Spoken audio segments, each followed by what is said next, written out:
तो my first recommendation is Sony typing tutor, आप इस पे कर सकते हैं। ये पेड वर्जन, इस पे NTPC का आपको मिल जाएगा जैसे जाइएगा। उसके बाद आप जाइएगा तो ये है कीबर, ठीक है, इसको आप देख लीजिए। ये कीबर है, KEYBR.com। तो ये फ्री साइट है, इस पे आप साइन इन कर लीजिएगा यहाँ पर, ठीक है। आप यहाँ साइन इन कर लीजिए और इसको डेली जो है 15 मिनट टाइपिंग करिए इस पर, सुबह शाम, मतलब आधा घंटा मिनिमम करिए, बहुत मज़ा आएगा।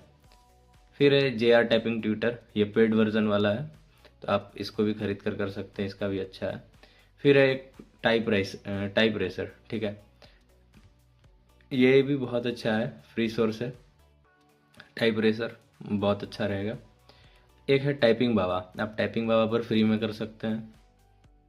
और है RKC नवादा, RKC नवादा का आप पेड वर्जन वाला ले सकते हैं, ये भी बेस्ट है, ठीक है। तो ओवरऑल आपको फ्री और पेड दोनों बता दिया। अगर आपको और एक जानना है तो जैसे कि ये है आपका टाइपिंग मास्टर है, ठीक है, तो उसका जो है क्लोन अगर देखिएगा तो सोनमा टाइपिंग ट्यूटर करके आता है, बट ये थोड़ा सा आप इसको सही से यूज करिए, यही है।